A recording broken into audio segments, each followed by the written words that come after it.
tradicionalmente aí por ordem alfabética. Vamos começar com o Alex. Alex, por favor, obrigada.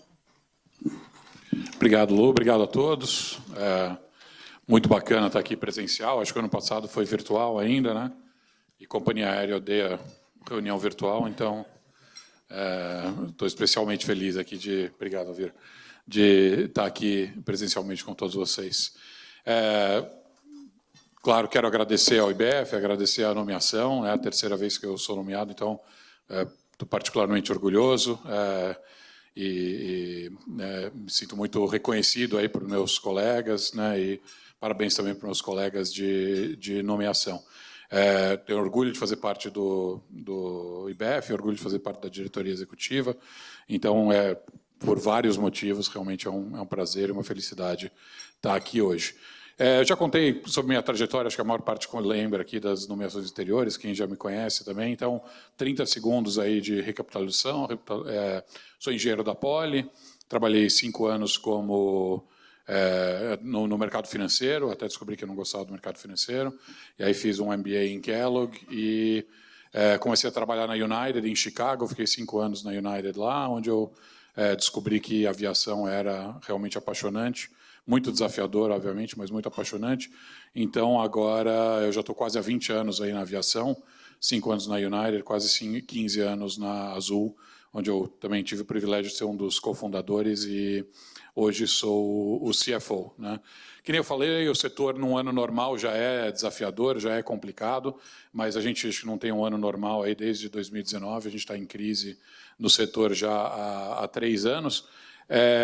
Então, só para vocês poderem fazer um exercício de projeção, né? Pensem aí, está todo mundo trabalhando no orçamento para o ano que vem, vocês têm seus números aí na cabeça, né? Então pensem em vocês perderem 60% do seu faturamento num ano, né? Isso foi o primeiro ano de pandemia, a gente perdeu 60% do nosso faturamento. No segundo ano melhorou um pouco, a gente perdeu só 40% do que seria um ano normal, né? Aí a gente, né, nesse período, começou a negociar ajuda com o governo, achou que a ajuda do governo vinha, no final não veio, até aí tudo bem, né, porque a gente acredita numa economia de mercado, o problema é que veio a ajuda do governo para as concorrentes estrangeiras, né? Então hoje a gente não só perdeu quase que 1 ano de receita em 2, mas hoje a gente concorre com empresas que receberam bilhões de dólares dos governos deles a fundo perdido, não é nem empréstimo, né? Foram grants que as aéreas americanas e europeias receberam para passar pela crise. E aí, depois de perder 60% do faturamento num ano, 40% no outro, imagina no terceiro ano você ter um insumo que representa 35% da sua despesa operacional e aí dobra o preço desse insumo. É isso que aconteceu no terceiro ano da aviação. E aí, você, além disso, não poder financiar esse rombo, porque o mercado de capitais está basicamente fechado, né? Então, né, termos gerais, basicamente, esse é um resumo rápido aí dos 3 anos do setor de aviação, tá? Mas não é para ficar me lamentando, né? Eu acho que, quando eu entrei na aviação, eu sabia que o setor ia ser desafiador, óbvio, não tinha ideia que ia passar por esse tipo de crise, mas, né, não foi pela paz e tranquilidade que eu escolhi a aviação. Mas também, conhecendo vocês, conversando com vocês, né, eu acho que é muito educativo, porque eu vejo que todo o setor, todos nós, temos anos bons e anos ruins, temos desafios, né? E é quase que um clichê, mas toda crise tem oportunidade. Então, a gente está saindo dessa crise, né? Eu espero que esteja saindo dessa crise. A gente achou que estava saindo ano passado, mas a gente está saindo dessa crise. A gente entrou na pandemia com menos de 20% de market share da aviação brasileira, estamos saindo com 30% de market share, né? A gente servia aí pouco mais de 110 destinos. Hoje a gente serve quase 170 destinos no Brasil. O faturamento em 2019 foi da casa de 12 bi de reais, isso que era um ano normal de faturamento para a gente pré-pandemia. O faturamento do ano que vem deve ser 20 bi de reais, né? Então, realmente a crise veio com oportunidade e a gente está muito orgulhoso disso. Mas acho que o mais bacana, além dos números, do que a gente aprendeu nesses anos, foi realmente quase que um aspecto mais cultural e filosófico da nossa empresa, né? Primeiro que a pandemia serviu um pouco para selecionar quem queria ficar na Azul e quem não queria. Primeiro porque quem não gosta do setor ou não gosta da empresa, né, 3 anos de crise é o suficiente para qualquer um desistir, né? E coincidentemente, ou talvez não coincidentemente, a gente teve muita ligação, todos nós ali na liderança da Azul, de headhunters durante a pandemia. Acho que eles sabem que a gente gosta do setor, né, e que talvez numa época de crise é o momento de fazer a gente, né, balançar e questionar as nossas escolhas profissionais. Então, quem ficou na Azul ficou por convicção, ficou por opção, ficou porque quis ficar. Então, isso acabou criando realmente um time que está muito mais engajado, muito mais comprado, né? Além disso, a gente, né, se orgulha muito do trabalho que a gente fez nesses 3 anos, porque realmente a gente passou por uma aprovação que a gente nunca imaginou que ia passar. Então, o fato da gente estar sobrevivendo e estar prosperando, né, depois de 3 anos tão desafiadores, traz mais orgulho para a gente. Para vocês terem uma ideia, todo o comitê executivo da Azul, né, eu e mais 5 colegas, todos nós somos cofundadores da Azul, né? Então, é uma empresa de 15 anos de idade, onde todo mundo que está lá desde o começo da empresa. Nós não éramos membros do comitê executivo 15 anos atrás, né? Nós éramos gerentes e diretores, hoje nós somos C-level, né, todos, então a gente cresceu junto com a empresa, né? Então a gente também é muito grato a essa oportunidade profissional que a empresa deu para a gente, né? E também criou esse espírito de equipe, né? Porque 3 anos de crise se acaba, né, um pouco que nem o espírito de corpo de um exército, né, guardadas as devidas proporções, que a gente está falando de negócios e não guerra, mas, né, quando você está num dia ruim, você tem ali um amigo, colega que te ajuda, né, te ajuda a enxergar o longo prazo, te ajuda a enxergar o que a gente está tentando construir, o legado que a gente está tentando criar. Então, isso aumentou muito também o nosso orgulho de pertencer, de estar lá na Azul, aumentou muito esse espírito de dono. Tanto que na pandemia, eu lembro ali nos momentos mais desafiadores, quando a gente até questionava se a demanda pelo nosso serviço ia continuar, né? Porque ali março, abril de 2020, as pessoas falam assim, ninguém mais vai viajar a trabalho, ninguém mais vai fazer reunião presencial, né? Hoje parece uma piada isso, mas era algo que lá atrás as pessoas falavam e você, né, balançava, né?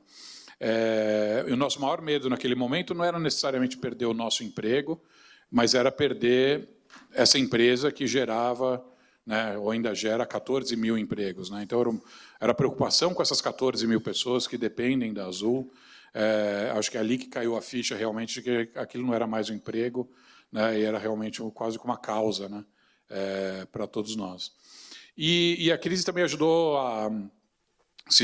né, talvez a gente já sabia isso intuitivamente, mas acho que a gente sentiu na pele a importância do equilíbrio, né? Acho que todo mundo aqui gosta de trabalhar, todo mundo aqui provavelmente trabalha 70 horas por semana, se não mais, trabalha 7 dias por semana, adia férias, né? E não dá para manter esse ritmo, principalmente se você vai passar por uma crise de 3 anos. Eu sou muito grato por um amigo meu que, no começo da crise, ele tinha passado por uma crise recentemente na empresa dele, e ele me deu essa dica e falou, você vai passar por um período muito desafiador, então não esquece de focar no equilíbrio, não esquece de focar na família, amigos, né, hobbies, saúde, sono, né? Se você não conseguir dormir, você não vai conseguir passar por isso, e eu sou muito grato por essa dica, porque ali, naquele momento, eu estava falando assim, não, vou mergulhar, vou trabalhar mais horas do que antes. Eu falei, cara, não é por aí, porque vai demorar para essa crise passar, e se você não tiver um ritmo de maratona, se você tiver um ritmo de sprint, você vai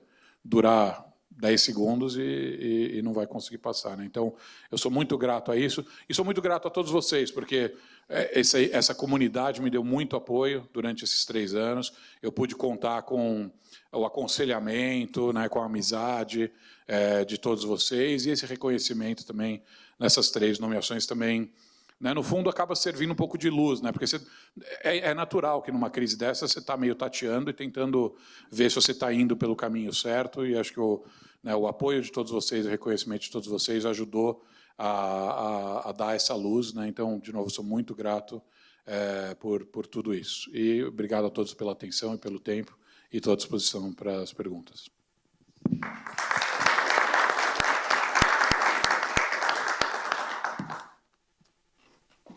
Bom, estamos bem dentro do tempo aqui. Estou checando aqui para que a gente tenha aqui, né, o controle dos nossos palestrantes de hoje.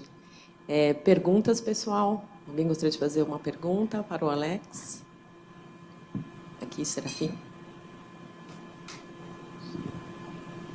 Não pode ser pedir desconto, tá? Não sei se você entendeu, mas a gente está precisando dessas tarifas aí. Tem muita gente querendo pedir desconto para você. Não, na verdade, a pergunta é sobre market share, Alex. Você comentou sobre que vocês ganharam 10 pontos de market share, né, nesse período. E o que você acha que se deu esse ganho de market share? O que vocês fizeram diferente das outras companhias? É uma coisa que a gente gosta de lembrar, na verdade, assim, não é competência nossa, é incompetência dos outros. Acho que foi uma decisão lá atrás de apostar no Brasil que cresce. Eu acho que a gente acaba focando muito em São Paulo, Rio, que são mercados maduros, mas quando você olha a taxa de crescimento, principalmente na aviação, a taxa de crescimento dos mercados São Paulo e Rio é quase que zero, né? Onde o Brasil cresce mesmo é no Centro-Oeste, no Norte, no Nordeste, uma base muito pequena de clientes, mas que cresce a taxas de 2 dígitos, né? Então, é mais um mérito da aposta lá atrás que a gente fez de não ir para o lugar comum ali do eixo Rio-São Paulo e apostar no interior do Brasil. Então, não é que a gente roubou clientes, né? Market share, no fundo, soma 100. Então, eu ganhando 10, esses 10 saíram de algum lugar. Mas não foram clientes da Gol e da Latam que saíram da Gol e da Latam e que migraram para nós. Foram os mercados de São Paulo e Rio que demoraram muito mais para se recuperar. E a gente apostou em mercados que se recuperaram de maneira muito mais rápida. A gente também apostou num corporativo, né, que a gente chama mais de blue collar, né? Mesmo ali no auge da crise, o meu corporativo continuou, porque eu tinha muito técnico de manutenção que precisava ir visitar uma plantação no Mato Grosso para consertar um equipamento, né? Você não consegue fazer isso por Zoom, né? E enquanto que havia aquele bate e volta para o Rio de Janeiro para fazer uma reunião, isso daí foi facilmente substituído pelo Zoom. Mas aí a gente aproveitou essa oportunidade para ter mais caixa que a concorrência, para ter mais fôlego do que a concorrência, e aí, assim, apostar. Então, por exemplo, uma das coisas que nos ajudou hoje, que a gente pode voar mais do que os outros, é que essa geração de caixa que veio dos mercados mais resilientes me permitiu ter 100% da minha frota e 100% da minha força de trabalho pronta para voar. Que não foi o que aconteceu com a concorrência. A concorrência, uma estava em recuperação judicial, a outra tem 30% da frota parada, porque para botar essa frota para voar vai precisar de R$1,5 bilhão de manutenção para colocar essa frota para voar, né? Então, foi usar esse recurso que a gente teve vindo dos mercados saudáveis para apostar na retomada. Obrigado. Ali o Charles. Você citou que quem ficou na empresa, porque está bem identificado com a empresa agora, essa não era a situação antes da crise, então? Vocês tinham problemas internos de pessoas não estarem bem integradas na companhia? E, juntando com essa pergunta, vocês tiveram uma alta rotatividade no período? Quem ficou, ficou porque gosta, mas muitas pessoas saíram, e saíram pessoas importantes? Ali, os primeiros 3 meses da pandemia, a gente teve algumas saídas importantes. E pessoas que iam ser cruciais para a recuperação. Então, a gente perdeu a head de relações com investidores, a gente perdeu o head de tesouraria, que era justamente o pessoal que ia precisar ali realmente entrar na trincheira. Acho que eram pessoas que já vinham talvez um pouco desgastadas. O setor é desafiador, né? A gente brinca, né, que 1 ano de aviação no Brasil é equivalente provavelmente a 7 anos numa utilities na Suíça, né? Então, é puxado. Mas o que acontece, por exemplo, principalmente no setor financeiro, né? Quando a gente não atrai gente só de aviação, pelo contrário, né? A gente traz gente do mercado financeiro, a gente traz gente de outros setores e tal. E às vezes essa pessoa acha que vai gostar da aviação, às vezes não, né? E às vezes depois de 1, 2, 3 anos percebe que não, a aviação não é para mim, né? Agora, ao contrário, por exemplo, você pega o nosso ex-presidente, o Antônio Aldo Neves, né? Ele foi presidente da Azul, depois foi presidente da TAP, saiu da aviação, né? A experiência na TAP não foi muito tranquila, porque, né, imagina, a aviação ainda estatal, trabalhando para o governo, não foi uma experiência fácil. mas agora ele ficou um tempo fora, tentou empreender, gostou da experiência de empreendedor, mas agora voltou para a aviação e vai ser CEO da Etihad, né, em Abu Dhabi. Né? Então, tem muita gente também que sai da aviação e depois sente essa abstinência, né, do querosene no sangue e acaba voltando. Né? Mas acho que no começo foi isso, serviu um pouco para ver o pessoal falar assim, realmente, se você, a pessoa que já estava pensando em sair, saiu.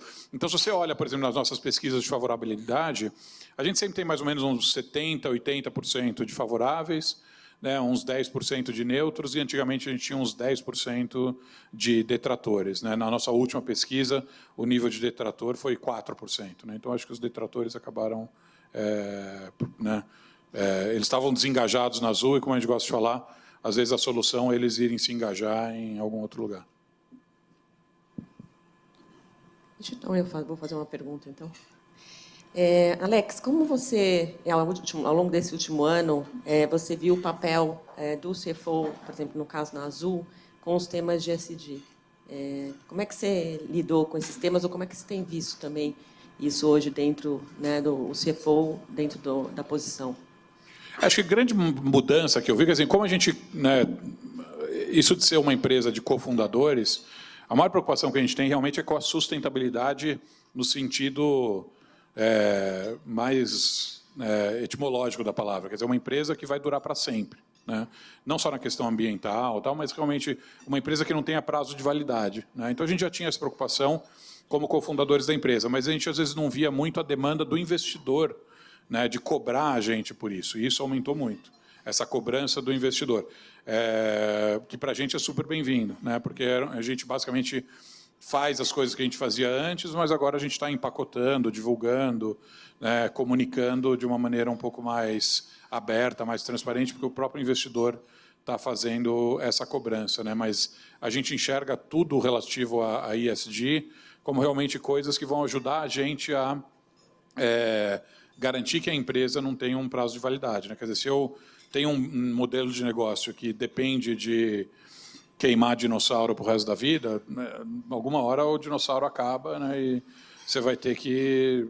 Aí aquele setor que vai fechar. Né? Então, claro que é uma transição complicada, né? O setor se deu até 2050 para ser carbono neutro, a gente está um pouquinho acelerado, né? Então a gente se deu até 2045 para fazer essa transição para o carbono neutro, mas, né, a gente está falando mais de 2 décadas aí de trabalho. Mas uma coisa também que o mercado está muito preocupado é com o greenwashing. Né? Então você bota uma meta lá em 2050 e, se você não tomar cuidado, parece que você não precisa se preocupar até lá. Né? Então o mercado está pedindo e cobrando avanços progressivos ano a ano, para não ficar aquele negócio de tipo, não, é 2050, em 2049 eu me preocupo com isso. Não. Se você não começar a trabalhar hoje, ontem, você não vai atingir a meta em 2045, 2050. Acho que a grande mudança que a gente viu no financeiro é que agora não é a gente empurrando essa agenda para fora da empresa, é o lado de fora da empresa puxando isso e cobrando a gente para entregar resultados. Obrigada, Alex. Mais alguma pergunta?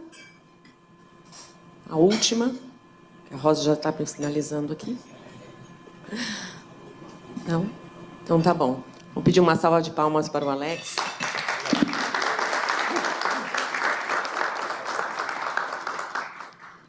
Obrigada. Bom, agora eu vou passar para a Elvira, para que ela possa fazer as suas considerações. Novamente, só relembrando, nós temos 15 minutos e depois mais 10 para perguntas. Obrigada, Luciana. Bom, boa tarde a todos. Também é um prazer enorme estar aqui hoje. É uma honra ter sido indicada como uma das finalistas. Parabenizo também os meus colegas, que eu só conheci pessoalmente hoje. Acho que a gente falou do mundo do Zoom, né, das reuniões, e como eu fico baseada no Rio, enfim, a gente às vezes não tem oportunidade de conhecer a todos. Eu queria começar rapidamente me apresentando e depois falar como é que eu cheguei na Eletrobras. Então, eu sou pernambucana, de Recife. Aliás, sou uma heavy user aqui da Azul. Eu sou uma heavy user porque meus pais moram lá, então eu vou todo mês para visitar minha família, então realmente sou testemunha aqui do que o Alex explicou. Bom, mas eu me formei em administração, fiz administração e mestrado lá em Recife, e comecei minha carreira cerca de 30 anos atrás, como trainee da antiga Brahma. Esse foi o início da minha carreira. Fiquei quase 10 anos na empresa, a maior parte do tempo em Recife, depois vim para São Paulo, e depois eu resolvi conhecer outros setores da economia e iniciei uma jornada de passar por várias empresas. Então, eu trabalhei em telecom, morei em várias cidades também, como parte dessas mudanças. Então, fiquei 2 anos em Brasília, trabalhei numa empresa de telecom, de celular, no início, né, do setor. Depois eu migrei para a ferrovia de carga, sem nunca ter visto um trem de carga na minha frente. Fui morar no sul do Brasil, trabalhei entre Curitiba e Buenos Aires, fiquei 4 anos, que era a LL, que hoje é a Rumo. Ingressei no setor elétrico pela Light, como controller, em 2006. Foi daí que eu me mudei para o Rio de Janeiro. Foi muito desafiador e foi uma grande oportunidade, porque dos setores que eu conheço, é o mais complexo. Eu não conheço o setor de aviação, que o Alex estava explicando, mas o setor elétrico, sem dúvida, é muito complexo, muito regulado. E a Light passava, naquela época, por uma grande transformação e foi muito bom ter feito parte desse projeto.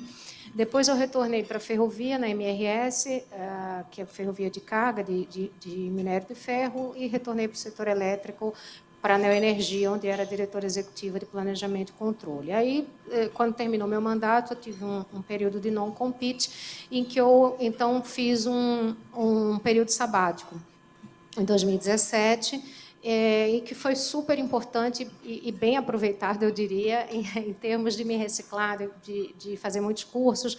Foi nessa época que eu comecei a pensar na hipótese de ser conselheira de administração, fiz o curso do IBGC, logo depois fiz o curso da BPW, aqui com a Cris Achê e com o Zé Cláudio Securato. E, nesse processo, como é, então, que eu vim parar, né, numa empresa estatal depois de 25 anos de carreira no setor privado, em diferentes empresas, em diferentes setores da economia, né? Então, nesse período que eu estava no sabático, eu comecei a estudar e ler e tal, e aí descobri que tinha havido estava havendo uma mudança na governança das empresas estatais brasileiras. Então, tinha saído uma lei, a 3.303, e no finalzinho do ano anterior, né, de 2016, tinha saído um decreto que regulamentava essa lei, que é específica para as empresas estatais e sociedades de economia mista. E, para quem não está familiarizado, como eu também não estava na época, ela traz uma série de requisitos, principalmente de governança corporativa, com regras para seleção de administradores, né, de cargos estatutários, com normas de controles internos, com exigência de comitês, enfim, uma série de definições, gestão de risco, que deveria naturalmente ser a prática, mas infelizmente não era, não é? E, nesse ínterim, a Eletrobras, como uma das principais estatais brasileiras, estava passando também por essa grande mudança na governança. Um novo conselho de administração tinha sido eleito, um novo CEO que veio do mercado privado, que era o Wilson Ferreira Júnior, que agora está de volta, né? O Wilson tinha assumido também no final de 2016, e ele veio com uma missão de fazer a recuperação da companhia. A empresa vinha de uma grave crise, tanto econômico-financeira, como também reputacional, né, oriundo dos problemas que a gente sabe que muitas estatais brasileiras tiveram relacionados a problemas de corrupção. Então, era uma fase muito difícil e as estatais, elas tinham um prazo limite para compliance, para se adequar aos requisitos da lei, que incluía ter conselheiros independentes e montar um comitê de auditoria e risco estatutário. E aí foi assim que o meu nome acabou surgindo, né? Então, eu já era do setor elétrico, já conhecia o setor, atuava na área financeira, eu, de certa forma, já tinha cumprido uma espécie de quarentena, porque eu já tinha saído da minha empresa anterior, que era do setor, né, já há um ano. Não tinha nenhuma vinculação com o controlador, que era o governo federal, né? Eu nunca tinha trabalhado no setor público. Então, dessa forma, o meu nome surgiu. E eu fui eleita em 2018 conselheiro independente de administração. Naquela época, como é que era o conselho da Eletrobras estatal? Ele tinha 11 membros, sendo 8 indicados pela União, que era o controlador, e as outras 3 posições eram uma eleição dos empregados e as outras 2 eleições em separado dos minoritários, os detentores de ONs e de PNs não relacionados ao governo. Então, eu ingressei como eleita pelos minoritários de PNs lá em 2018. Então, foi dessa forma que eu entrei. Eu era a única mulher num conselho de 11, né, eram 10 homens e eu.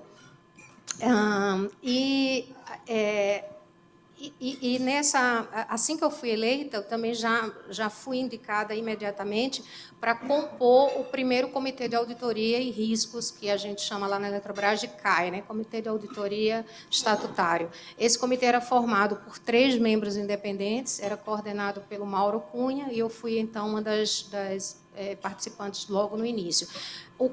De acordo também, uma coisa que eu descobri, né, vindo do setor privado para o setor estatal, é que é muito mais difícil ser dirigente de uma empresa estatal do que uma empresa privada. Se posso assegurar a todos vocês. A gente descobre que existe uma série de normas, de regras, de regulamentos, de decretos, enfim, órgãos de controle, muita coisa além do que a gente já faz de compliance numa empresa privada.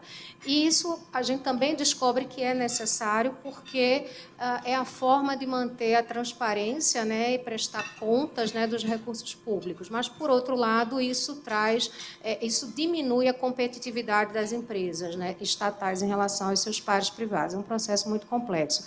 E nesse arcabouço todo de leis, esse decreto da Lei das Estatais definia que, para empresas do porte da Eletrobras, o Conselho se reúne mensalmente e o Comitê de Auditoria se reúne semanalmente. Então, é um volume de trabalho gigantesco. E o Comitê de Auditoria da Eletrobras ele é unificado para todas as empresas. Então, na época que eu ingressei na empresa, só para vocês terem uma ideia, a Eletrobras tinha, naquela época, ela controlava 7 subsidiárias de grande porte, que são as empresas de geração e transmissão, 6 distribuidoras que tinham sido federalizadas e que depois a gente vendeu, uma empresa de participações, um centro de pesquisa, 50% da Itaipu Binacional, tinha participações em 176 SPS e mais participações minoritárias em cerca de 30 empresas do setor elétrico, a maioria delas listadas. Esse era o escopo do Comitê de Auditoria. Então, era praticamente um full-time job. Então, quando eu entrei nesse mundo, né, como conselheira e como membro do comitê, isso inviabilizou que eu retornasse para o setor privado. Eu tive que recusar alguns convites que eu recebi na época para voltar a ser executiva e mergulhei aí realmente nesse processo. Só para vocês terem uma ideia, em 2018, né, o ano que eu ingressei, foi o ano em que nós privatizamos as 6 distribuidoras. Isso foi um processo dificílimo, mas que também nos ensinou muito para a gente se preparar para o que viria depois com a privatização da Eletrobras, né? Então, só nesse ano, o CAI se reuniu 34 vezes, o CAI tinha começado em maio, né, o Conselho foram 33 reuniões. E, no ano seguinte, 2019, o CFO anterior se aposentou, e aí eu recebi o convite do Wilson, que era o CEO, e do Monforte, que era o presidente do Conselho, para assumir a diretoria financeira e de relações com investidores. E aí, já que eu já estou aqui, agora eu vou até o fim. Então, eu aceitei o convite, né, ingressei como CFO. Muita gente me achava, né, na época, muitos colegas faziam assim, mas você tem certeza do que você está fazendo? Né, eu fui muito questionada mesmo por muitos colegas, né, do mercado privado, e na época eu falava o seguinte, olha, a gente é sempre tão crítico do Estado e essa está sendo uma oportunidade de contribuir para melhorar a gestão pública do país. Então, eu tinha esse pensamento e eu resolvi que eu ia em frente. Já se falava na hipótese, né, de privatizar a empresa, parecia algo impossível, né? Até muito pouco antes da gente conseguir concluir, a gente enfrentou muito ceticismo. E, só para ter uma ideia de grandes números, eu trouxe aqui algumas coisas para não deixar de mencionar. Antes da nossa chegada, a empresa valia menos de 10 bi na Bolsa. Ela valia algo como 0,15, 0,20 do valor patrimonial.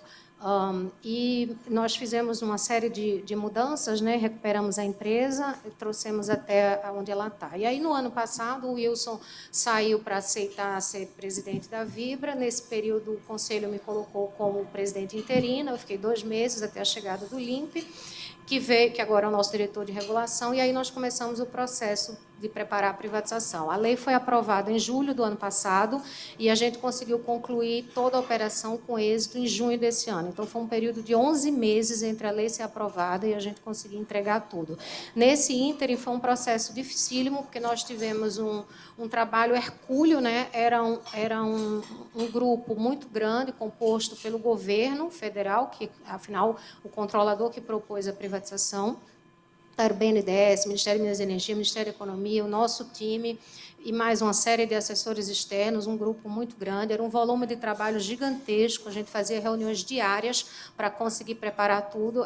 Quem não viveu um processo como esse, nem nós tínhamos noção de quão complexo seria. O fato de ter uma lei aprovada não quer dizer que no dia seguinte você consegue fazer uma oferta desse tamanho. Tinha uma série de decisões que tinham que ser tomadas, diversas resoluções teriam que ser feitas, tratativas com o governo, criar uma nova estatal para controlar a eletronuclear e controlar a Itaipu Nacional, definir como seria calculado o preço mínimo, fazer due diligence, enfim, era muita coisa, uma quantidade absurda de documentos e, ao mesmo tempo, continuávamos tocando a companhia, né, que é uma companhia muito grande, como eu mencionei.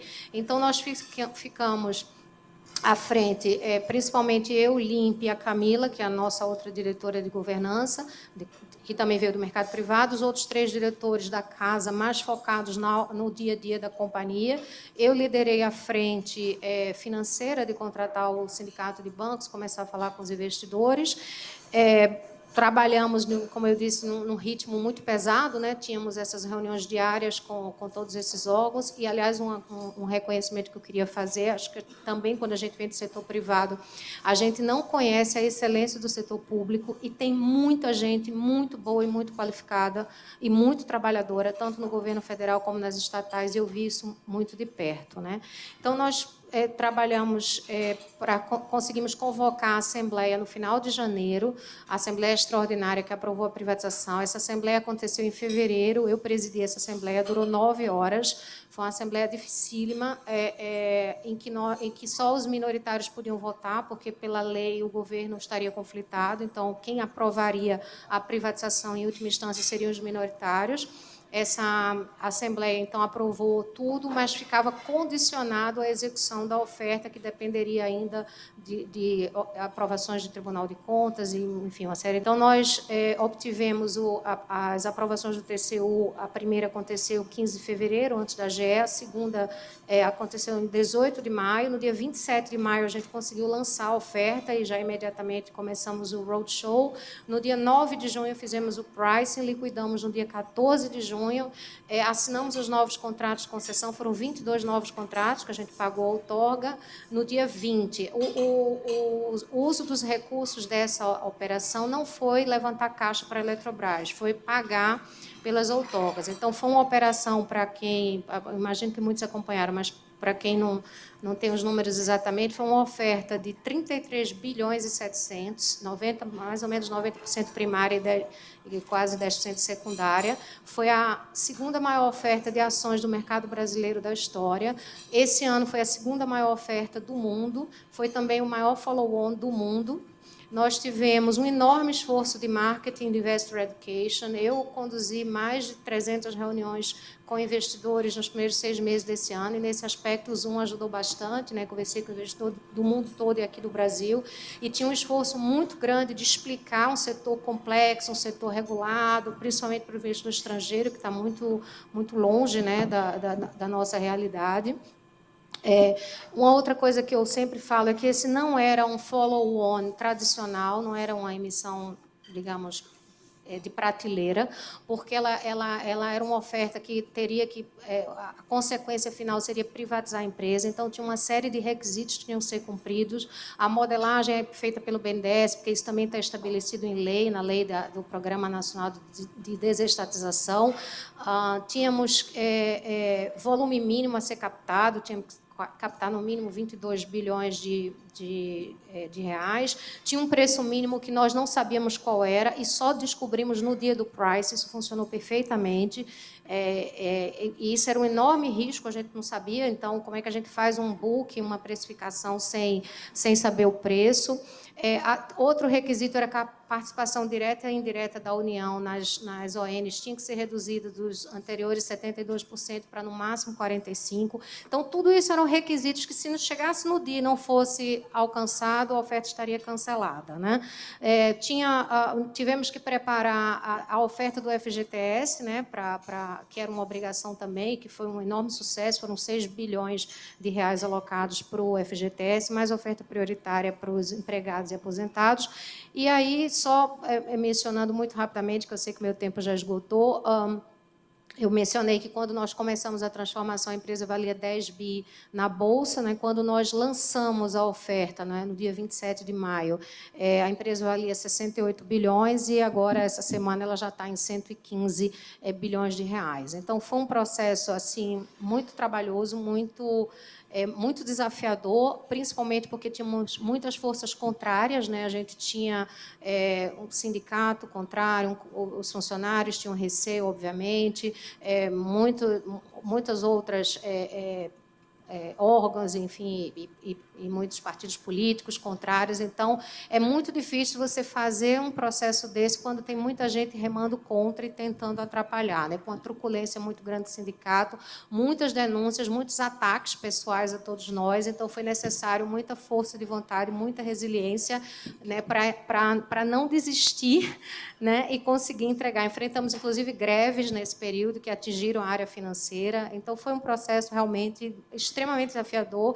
De longe, foi o mais difícil da minha carreira, mas eu me orgulho muito de ter participado, de não ter desistido, né, de ter chegado até o fim, ter concretizado essa operação. E só tenho a agradecer a todos que me apoiaram muito na empresa, no governo federal, meu marido, que me deu assim, um apoio enorme, nunca me deixou desistir, e toda a minha equipe, naturalmente, a todos vocês que estão aqui hoje. Então, muito obrigada pela oportunidade. Boa tarde.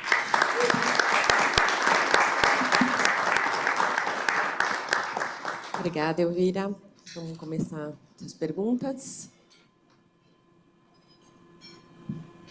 Aqui, a Fernanda.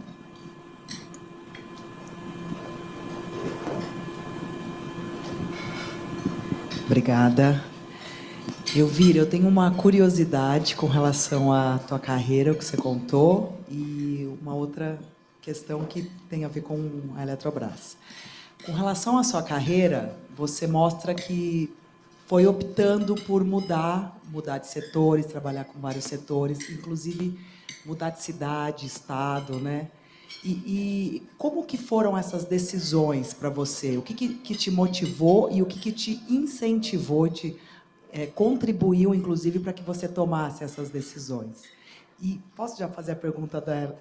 Com relação à Eletrobras, eu queria saber só o que significa toda essa conversa e tudo isso que a gente tem visto sobre transição energética, como que isso impacta para a Eletrobras, como vocês têm visto isso, tanto aqui no Brasil, os avanços, e como que a Eletrobras vai se posicionar com relação a isso? Obrigada, Fernanda. Bom, começando pela primeira, foram decisões que foram sendo tomadas em momentos distintos, mas acho que o que sempre me caracterizou nesse aspecto é que eu sempre tive muito foco na minha carreira. Eu queria, né, ter uma carreira bem-sucedida, queria ter oportunidades diferentes. Então, a primeira grande mudança que eu fiz, e que foi uma decisão muito difícil quando eu tomei lá atrás, que foi sair da Brahma. Eu gostava demais da empresa, eu já ia fazer quase 10 anos, estava muito próximo já da concretude da operação da Ambev, mas era um ambiente muito masculino. Então, você imagina, 20 e tantos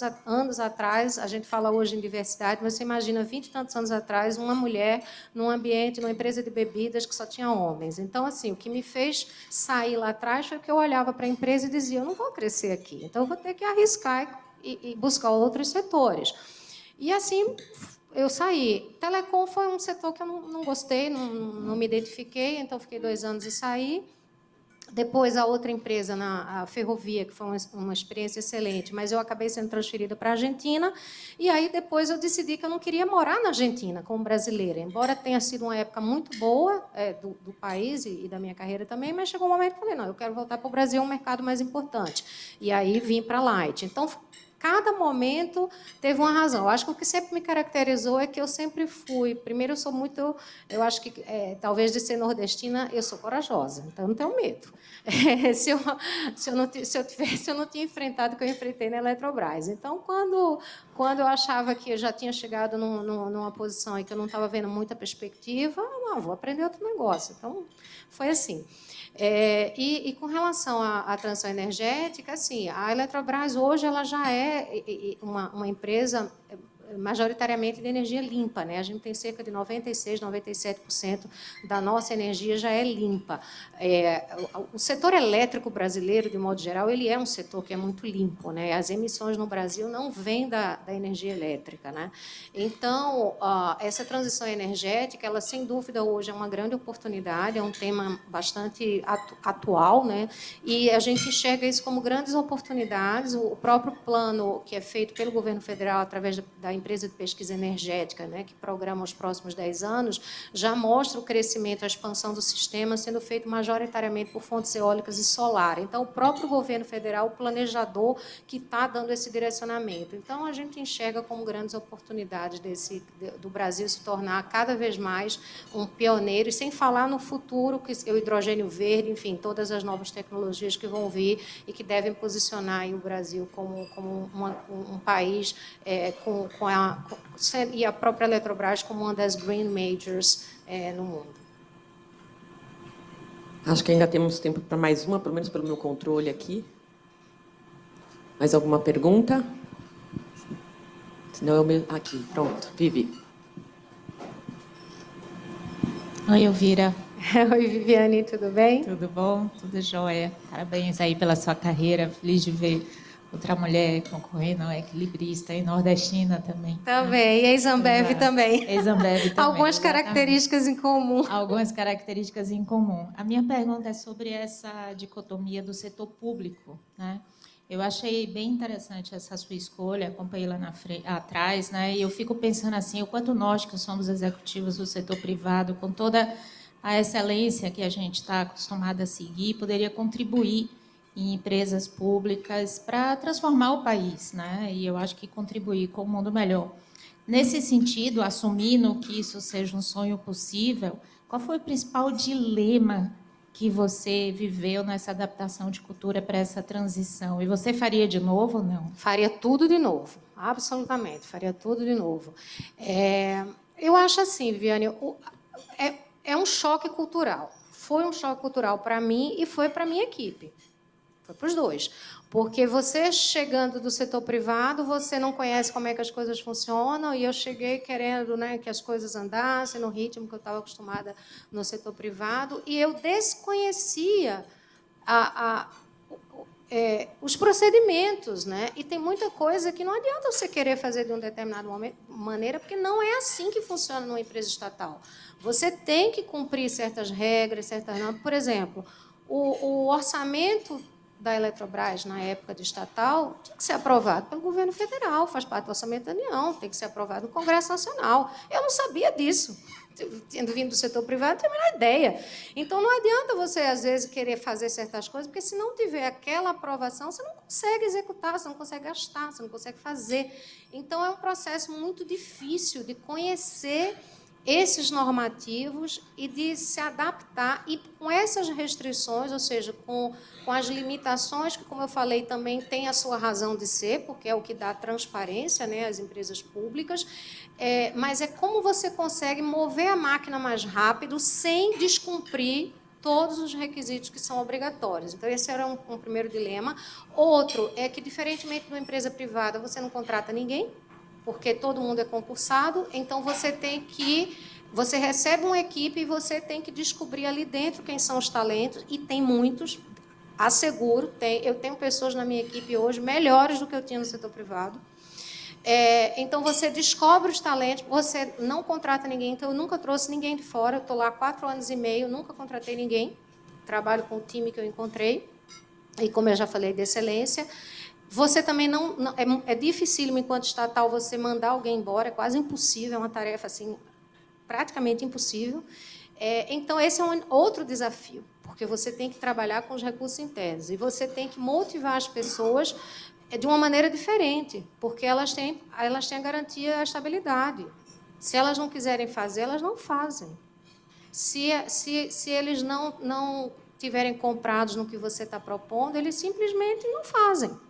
Então, é muito difícil, né? Então, acho que esse foi um choque para mim e foi para a equipe também. Mas, aos poucos, a gente foi, eu acho que se entendendo. O time está comigo até hoje, me deu muito suporte e me ajudou demais a concretizar a oferta. Mas eu acho que é uma experiência assim, muito enriquecedora. Tendo vindo do setor privado, passar por uma experiência dessa é muito enriquecedora, porque é muito, muito mais difícil. Obrigada, Elvira. Eu pedi uma salva de palmas.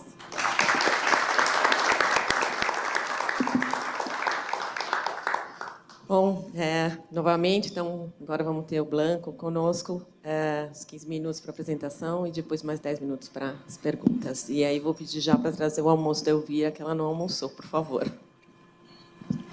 Obrigado, Lu. Primeiro, é super prazer estar aqui, estar reencontrando pessoalmente muitos de vocês, né, que há muito tempo que eu não via, né,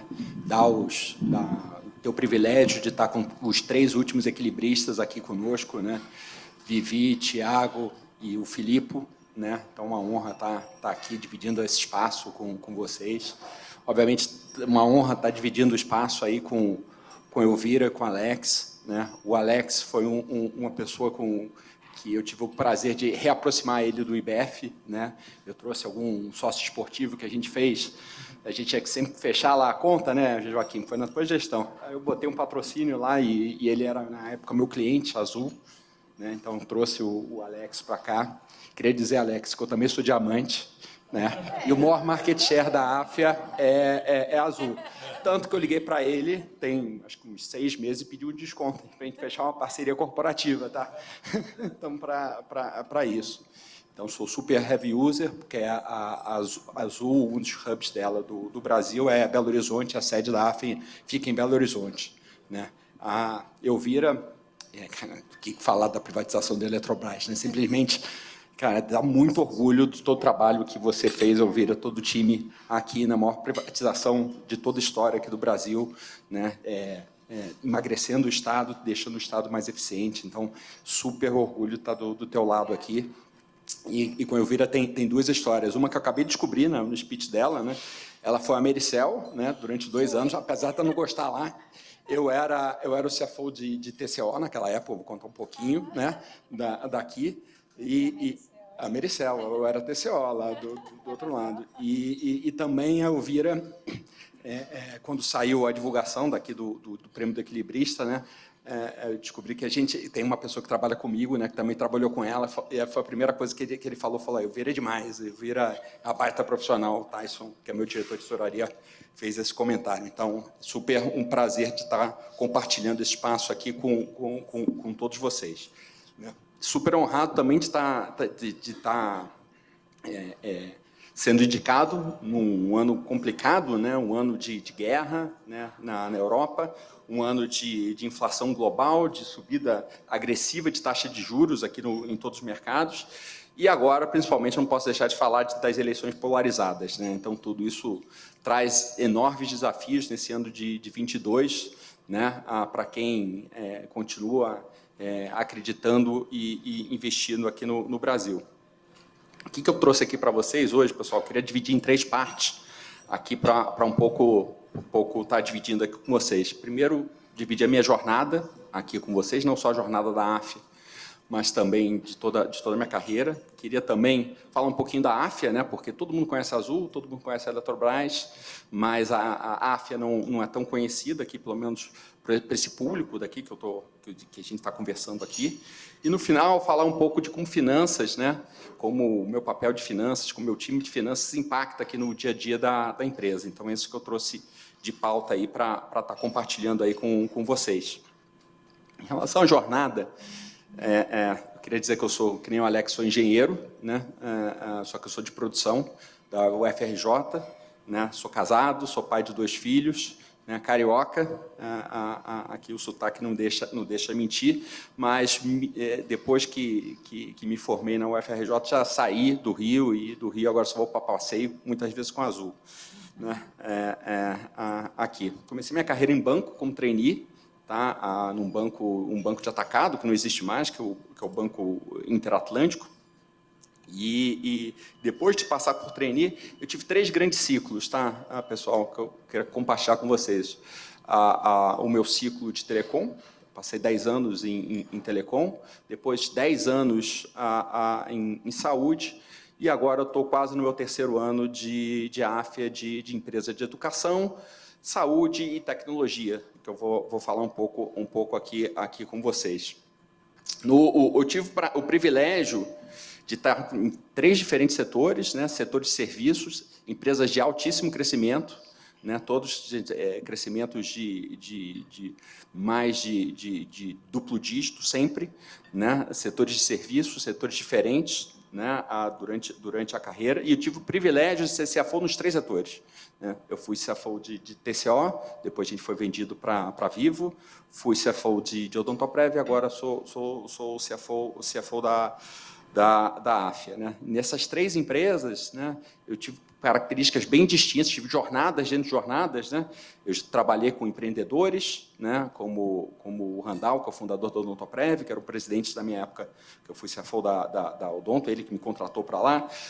Trabalhei em empresas que tinham controle familiar, que nem era a época da TCO, era um controle de uma família da família Bélgica, aqui de Sorocaba, e também em multinacional. Né? Trabalhei com os espanhóis, e todo mundo sabe que trabalha com espanhol é duro. Né? Então, tive alguns anos trabalhando com os espanhóis na minha época de Vivo, e também na minha época de Odonto, eu trabalhei muito com o pessoal do Bradesco, então, que controlava a Odontoprev naquela época. Então, a jornada que eu tive esse privilégio de estar em empresa de serviços, empresas de altíssimo crescimento sempre, né?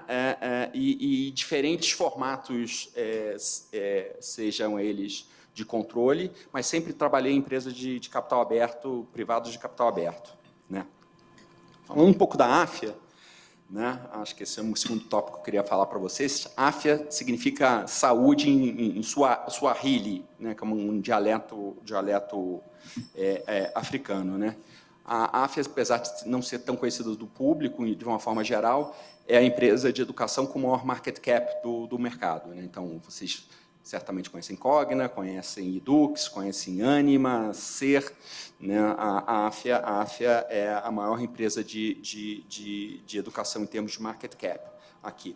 E o que é a AFIA? Né? O que a AFIA provê? Né? Ela provê todo o apoio para quem escolheu a medicina como formação. Então, a gente provê educação, né, para médico, educação formal, para médico, a gente forma médicos, a gente tem o maior market share de vagas de medicina aqui no Brasil, hoje com 9%, a gente fez uma aquisição agora que está entre sign e closing, a gente vai para 10,5% agora. Nós fornecemos também o que a gente chama de educação continuada, fornecemos pós-graduação para médicos, né, a gente ajuda os médicos a passarem nas provas de residência.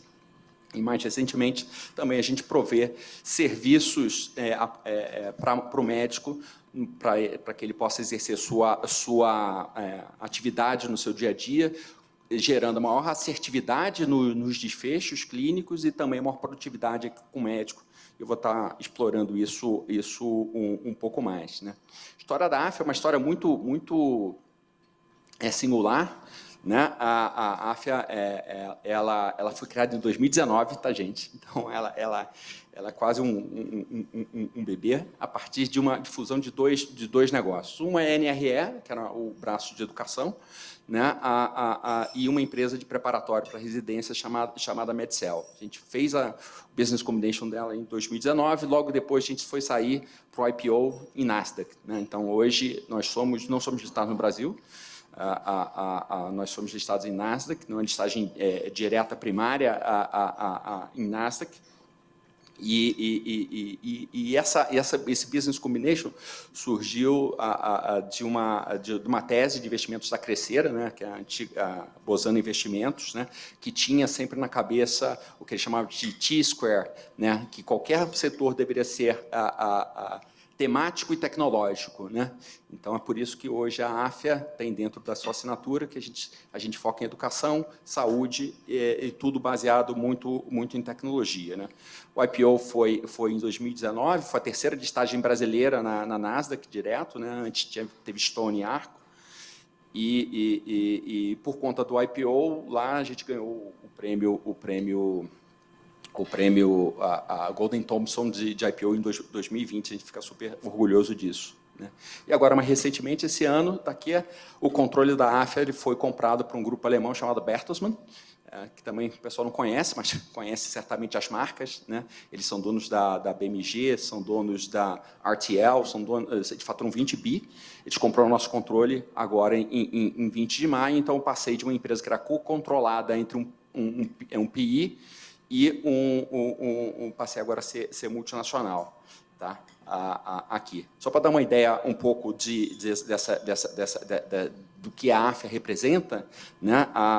Hoje, 35% dos médicos estudantes de medicina do Brasil usam mensalmente as nossas soluções, tá?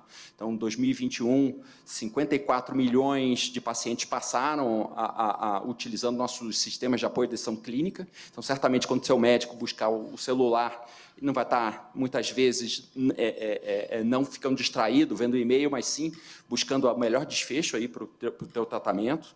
A gente estima que impactou 37 milhões de pacientes, né? A gente, todo mês, processa os nossos sistemas 1,2 milhões de consultas, né, nos consultórios, então nossos sistemas apoiam no dia a dia. A gente gera 500 mil prescrições, 500 mil pedidos de exame por mês, né, aqui. E, para vocês terem uma ideia, a AFIA, desde o IPO, ela tem um CAGR de crescimento de 46%. Então, esse é o tipo de ritmo de crescimento que a gente vem hoje, né? E, para finalizar, como que finanças aqui impactam em tudo isso que eu acabei de falar, dessa história da AFIA para vocês? Acho que o primeiro, acho que é o posicionamento estratégico, né? Quando eu cheguei na AFIA como uma empresa pura de educação, eu era investidor anjo de algumas health techs, né, daqui, que vinham muito adressar um problema de saúde, né? Principalmente na questão de eficiência. Então, quando eu discuti para a minha vinda para cá, esse foi um dos pontos que a AFIA queria fazer, né, e a gente fez junto, né? Aqui eu trouxe a experiência que eu tive nessas startups que eu participo, como investidor, para aqui, e o Covid foi um grande acelerador disso, né? O médico era muito resistente a adotar a tecnologia, e a gente conseguiu, através de 11 aquisições nesse período daqui, de ser esse maior provedor de serviços de tecnologia para médicos, né? Então, hoje, isso ainda é pouco representativo da nossa receita, cerca de 10%, mas isso a gente entende que é um mercado adressável, que é maior que o mercado de educação médica. Então, a gente entende que com esse movimento a gente dobra o nosso addressable market para cá. Um outro ponto assim, importante, super importante na gente, no papel de finanças na AFIA, é a alocação de capital, né? O mercado de medicina é um mercado regulado, então a gente tem um cap de crescimento disso, então a gente é bem ativo da aquisição. O Filipe viu aqui a notícia do jornal, né? Falou, compramos mais uma tem 30 dias, né? Foi a nossa maior aquisição, 825 milhões de reais. A gente fez 20 aquisições depois do IPO, né? Acho que uma alocação de capital, eu estou sem o número certo aqui, mas deve ter sido certamente entre 3,5, 4 bilhões de reais nesse período daqui. E, dentro dessa alocação de capital, também a gente busca fontes alternativas de investimentos.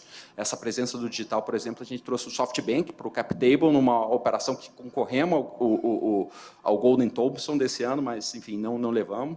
Aqui, numa operação de uma dívida conversível, tá? E trouxemos também o SoftBank como parte do cap table da companhia.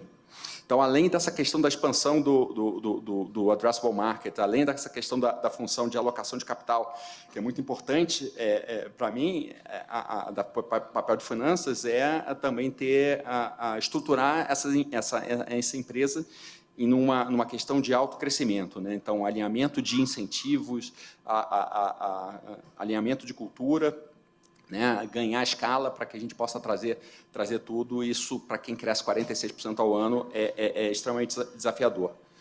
Outro ponto de finanças que é super importante são, obviamente, os desafios de governança, né? A gente é listado em Nasdaq, com controle agora alemão, com um sócio, com SoftBank. Então, a gente tem SOX, né?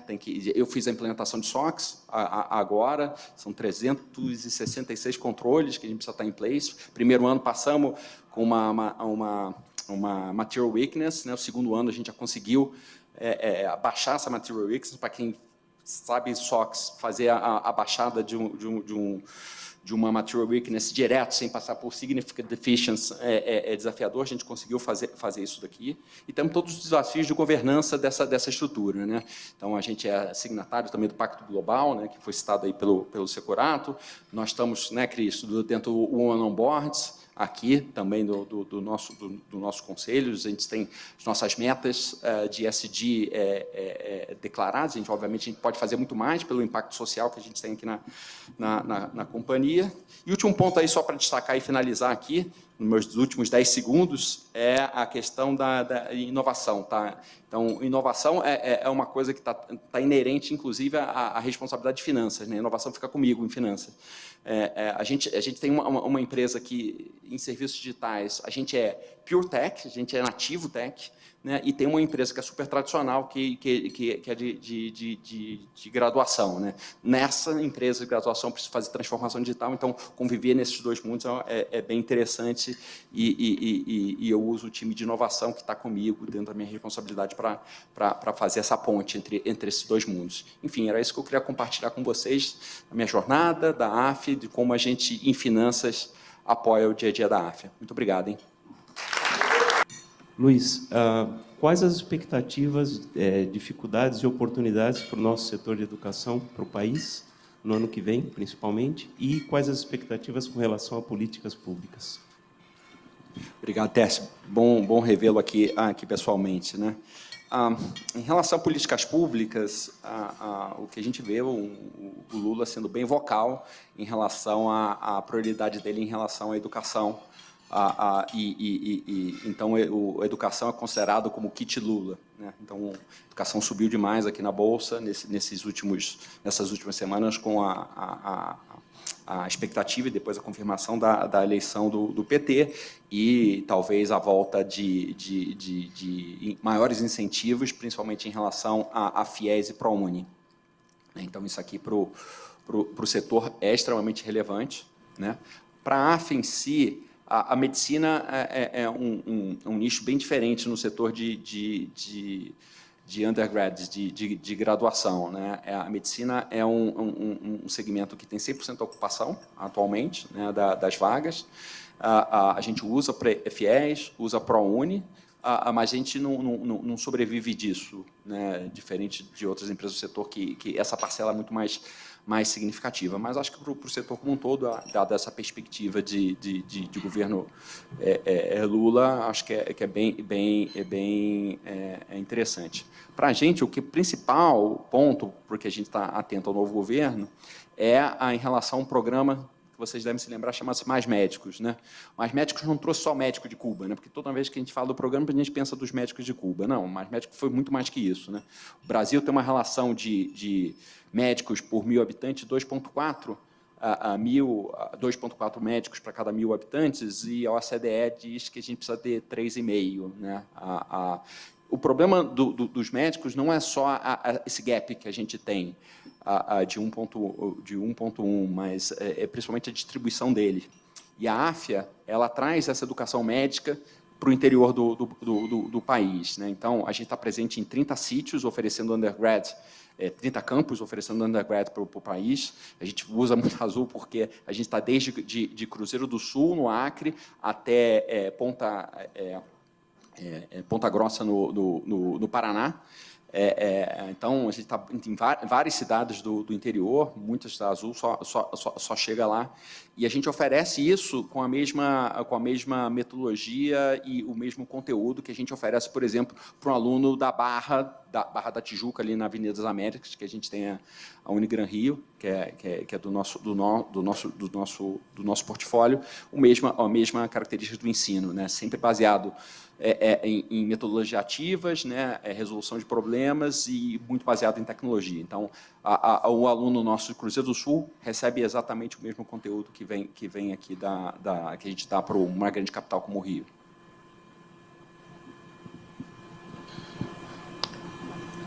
Bom, primeiro, parabéns aos três aqui. Mais um ano que a nossa vida vai ser difícil, viu? Na escolha aqui. Blanco, duas perguntas. Primeira, queria te ouvir sobre CCFO e relação com investidores numa empresa listada em Nasdaq, né? Diferenças em relação ao ambiente brasileiro, né? E a segunda, você tocou 2 pontos importantes, que vocês crescem por aquisições e você tem um mundo pure digital e um mundo mais tradicional. Como integrar e o que separar nesses 2 ambientes aí tão distintos? Obrigado, Fernando. É bom revê-lo aqui. Essa foi da relação dos investidores, foi uma das primeiras grandes preocupações que eu tive, né? Aqui. Hoje, basicamente, a base de acionárias que a gente tem é quase 100% gringo. A gente tem muito pouco investidor brasileiro. Os investidores brasileiros, fazendo até uma ponte aí com o Tércio, procuram muito a gente, mas não para muito entender até nosso caso da AFIA, né, mas para entender como que eles podem ver esse tipo de impacto nos segmentos que os nossos concorrentes têm de medicina, que passaram a cada vez mais dar valor a isso, dado ao valor que a medicina como um todo gera para essa parte do negócio. Então, quase que os investidores brasileiros queriam fazer uma soma das partes em relação a isso aqui. Então, hoje, eu falo de uma forma muito constante aí com todos os principais fundos, Barron, Fidelity, Times Square, são acionistas nossos, né, relevantes, tem um contato muito grande com eles. Eles entendem bem essa questão da educação médica, gostam da educação médica, né, como um todo, como um forte gerador de caixa aqui para a gente. E muitos deles também nos apoiam nessa mudança para serviços digitais, que a gente começou em julho de 20, né, no meio da Covid, né, explorando esse segmento, né? Então, a AFIA está do lado do médico, né, seja do primeiro dia dele da faculdade até o último dia dele do consultório, a gente está do lado do médico. Então, a gente entende que essa parte dos serviços digitais é importante para complementar esse portfólio de soluções aqui para o médico. Como a gente faz esses 2 mundos? Cara, isso é muito difícil. Muito difícil. É a minha maior preocupação, esse choque cultural que a gente tem entre essa parte digital, que é nativo digital, né, e toda essa parte tradicional de graduação, né, aqui é um negócio bem mais tradicional. O que a gente explora para eles é explorar sinergias, né? Então, os nossos produtos digitais, um produto que a gente tem chama-se Whitebook, ele é amado no apoio da decisão clínica. A gente já colocou a Whitebook dentro da nossa proposta educacional a partir do 5º ano, quando o estudante de medicina vai para internato, né? O nosso preparatório de residência, né, também está embutido dentro da proposta do internato também, para que ele possa já usar essa ferramenta para também passar uma especialização. Mas isso tem a sobreposição e, obviamente, a gente faz o cross-selling de quem se forma para os produtos que vem aqui. Mas o ponto não é nem mais tanto a carreira do médico, né, mas é ter culturas bem distintas, né, para que a gente possa ter isso daqui. Quando a gente fala desse segmento digital, né, é um segmento que queima caixa, né, e alto crescimento. Enquanto a gente olha para a graduação, é uma baita gerador de caixa. A gente tem uma margem de graduação bem alta, com altíssima conversão de caixa, que é tipo 90% EBITDA cash flow. Então, esse é um dos maiores desafios culturais que a gente tem, e a gente trabalha, obviamente, com alinhamento de interesses, aproximando esses 2 mundos, né? E quando esses 2 mundos se aproximam, um fica encantado com o outro, né? Mas é um baita desafio aqui organizacional que a gente tem, tá, Fernando? Uma última pergunta? Teria alguém? Deixa eu fazer, então, uma pergunta aqui, já que a gente tem um último. último minuto. E como é que está, nessa questão, a gente falou de Nasdaq, a questão de que responder, né, às demandas que hoje o Brasil está tendo, a pressão, o momento atual, tanto político como econômico, como é que você, como CFO, tem feito aí, conseguido esse papel? Isso. Essa é uma ótima pergunta, Luciana, desse papel. Acho que, sim, as conversas com o Zoom não são tão abertas assim. Quando você vai presencial para fora, eles se abrem mais aqui. Eu escutei em março, quando a gente retomou a agenda física de viagens, uma frase do investidor que eu até compartilhei dentro da Vogal, que depois da invasão da Ucrânia pela Rússia, o borderline entre uma autocracia ascendente, uma democracia descendente tinha mudado, e que o Brasil precisa tomar muito cuidado com isso, né? E eles muito preocupados, a visão que o governo Bolsonaro, independente, não fazendo juízo de valor, tá, gente, que tinha lá fora, era ruim, né? Aqui, e eles têm uma esperança muito grande, gostam do Lula e do PT. Eles falam que PT, eles sabem fazer conta, né? A PT sabe que vai ter um risco, um gasto fiscal maior, e isso pode gerar uma maior pressão inflacionária, maior juros, mas eles conseguem fazer conta, e com o governo Bolsonaro era muito imprevisível. Isso na visão de alguns investidores que eu falava no início, né? Educação, como eu falei para o Tércio, acabou sendo um kit Lula, né? Então, a partir da confirmação, todo o setor subiu como um todo. Nós não subimos tanto, porque a gente acaba não sendo afetado por esse ambiente político, principalmente FIES e ProUni, que eu acabei de citar aqui. Mas tem assim, a visão do Brasil, entendo que com Lula, acho que vai melhorar, tá? Independente também, não criando juízos de valor em relação a isso. Por quê? Porque a Rússia já está totalmente riscada fora do mapa, né? China, depois da recondução para o terceiro mandato do Xi Jinping, também está sendo meio que colocada um pouco de lado. Os outros países da América Latina numa crise desgraçada. Então, quando o investidor americano ou europeu olha para o mundo, né, ele vê o Brasil como uma grande oportunidade de investimento, né? Então, eu sinto eles mais animados, né, com essa vitória deles. Eu vou estar em Nova York agora, final desse mês, na conferência do UBS, e eu vou estar vendo isso pessoalmente lá, mas eu sinto que eles estão mais empolgados aqui com o Brasil. Obrigada. Mais uma vez, uma salva de palmas agora. Bom, parabéns novamente aqui para os três. É uma grande honra aqui para o IBF São Paulo. A gente está com vocês hoje aqui. É um prêmio realmente já, só pela indicação, já são grandes vencedores. É um orgulho muito grande ter vocês aqui conosco, não só como, né, concorrendo ao prêmio, também como nossos associados. Vou pedir, aqui tem um QR Code da nossa votação. Fiquem à vontade aqui, já para fazer seus votos. Né, não esqueçam de acessar e poder fazer os votos. Também isso aqui está sempre circulando para que fique fácil a gente poder ter a nossa votação. Relembrando que nós temos no dia 8 de dezembro, então, a nossa comemoração, junto com os destaques que o José Cláudio comentou no início, uma grande festa aí de celebração. Quero agradecer mais uma vez aí o patrocínio máximo da Deloitte, ouro da Microsoft e prata da Thomson Reuters. E nos encontramos novamente agora no dia 8.